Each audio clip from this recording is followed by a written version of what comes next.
द्रविडं त्वमेव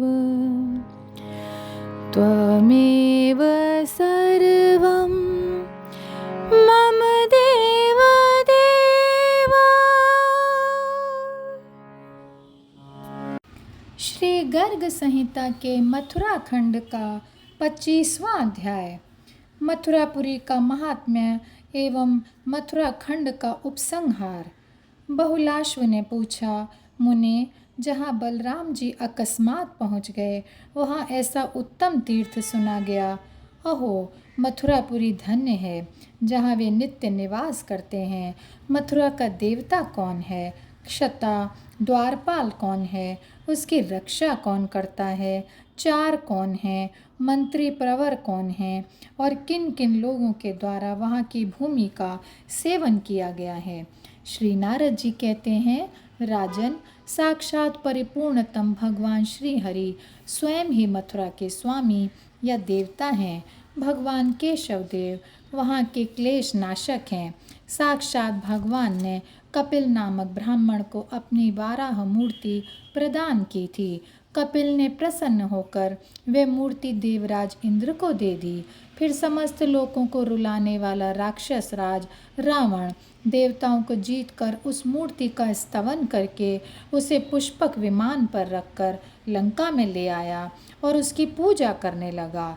मिथिलेश्वर तदनंतर राघवेंद्र श्री राम लंका पर विजय प्राप्त करके भगवान वाराह को प्रयत्नपूर्वक अयोध्यापुरी में ले गए और वहां उनकी अर्चना करते रहे।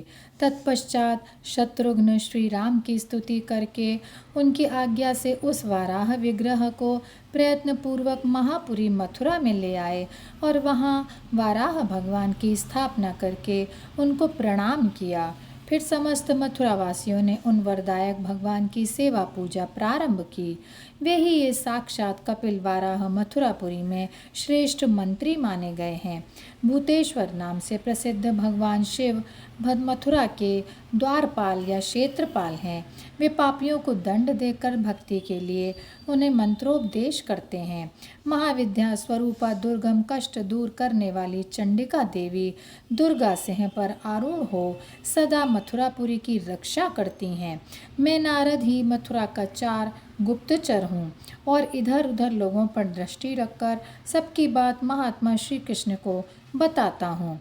विदेहराज, नगर के मध्य भाग में स्थित शुभदायिनी करुणामयी मथुरा देवी समस्त भूखे लोगों को अन्न प्रदान करती है। मथुरा में मरे हुए लोगों को विमानों द्वारा ले जाने के लिए शाम अंग वाले चार भुजाधारी श्री कृष्ण पार्षद आते जाते रहते हैं। महापुरी मथुरा, जिसके दर्शन मात्र से मनुष्य कृतार्थ हो जाता है, श्री कृष्ण के अंग से प्रकट हुई है।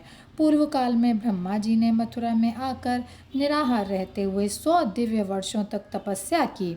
उस समय वे परब्रह्म श्री हरि के नाम का जप करते थे।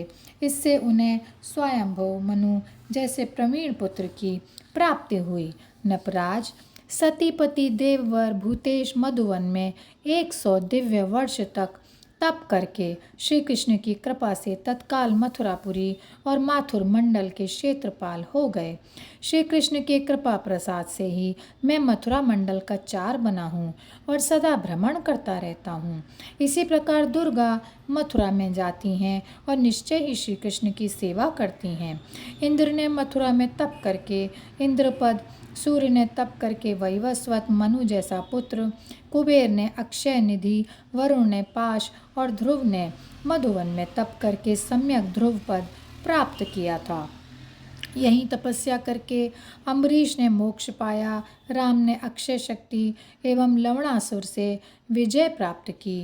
राजा रघु ने सिद्धि पाई तथा इसी मधुवन में तप करके चित्रकेतु ने भी अभीष्ट फल प्राप्त किया।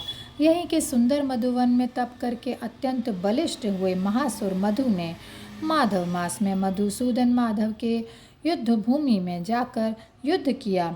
सप्तर्षियों ने मथुरा में आकर यहीं तपस्या करके योग सिद्धि प्राप्त की। पूर्व काल में अन्य ऋषियों ने भी यहाँ तप करके सर्वतोमुखी सफलता पाई थी और गोकर्ण नामक वैश्य ने भी यहाँ तप करके महानिधि उपलब्ध की थी। इसी शुभ मधुवन में लोक रावण ने तपस्या करके स्वर्ग के देवताओं पर विजय पाई तथा राक्षसों को अधिकारी बनाकर मंदिर निर्माण करके लंका में प्रतिष्ठित हो बड़ी शोभा प्राप्त की। मिथिलेश्वर, यही सुंदर मधुवन में तपस्या करके हस्तिनापुर के राजा शंतनु ने अत्यंत साधु शिरोमणि तथा तत्वार्थ सागर के कर्णधार भीष्म को पुत्र रूप में प्राप्त किया। बहुलाश्व ने पूछा, देवर्षि शिरोमणि, मथुरा का महात्म्य बताइए। वहाँ निवास करने वाले सज्जनों को किस फल की प्राप्ति बताई गई है?